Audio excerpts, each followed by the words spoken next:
కాంగ్రెస్ పాలన చూస్తే ఆశ్చర్యం వేస్తూ ఉంది. సంవత్సరం తర్వాత ఏం మార్పు కనిపిస్తుందంటే ఎక్కడ చూసిన నిర్బంధాలు, అక్రమ అరెస్టులతో తెలంగాణ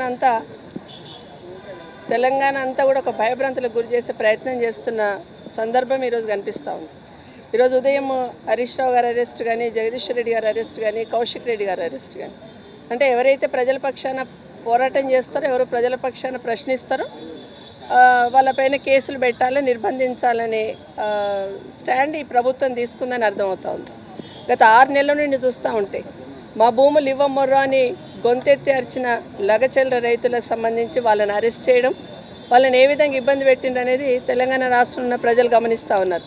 నిన్నగాక మొన్న గురుకులాలలో విషారం తిని విద్యార్థులు చనిపోతూ ఉన్నారని ప్రశ్నిస్తున్న RSP Praveen Kumar, BRS party తరఫున ప్రశ్నిస్తున్న ప్రవీణ్ కుమార్ కానీ మిగతా బీఆర్ఎస్పీ నాయకుల మీద ఏ విధంగా అక్రమంగా కేసులు పెడుతుందనేది గమనిస్తూనే ఉన్నాం.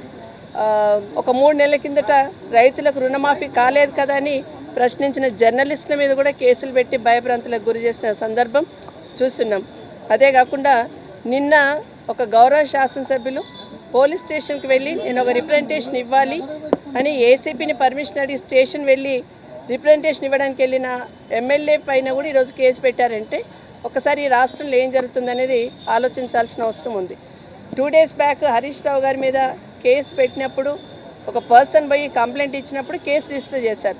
అట్లాగే ఒక ఎమ్మెల్యే పోయి కూడా కంప్లైంట్ ఇచ్చే అధికారం ఉంటుంది కదా పోలీస్ స్టేషన్లో.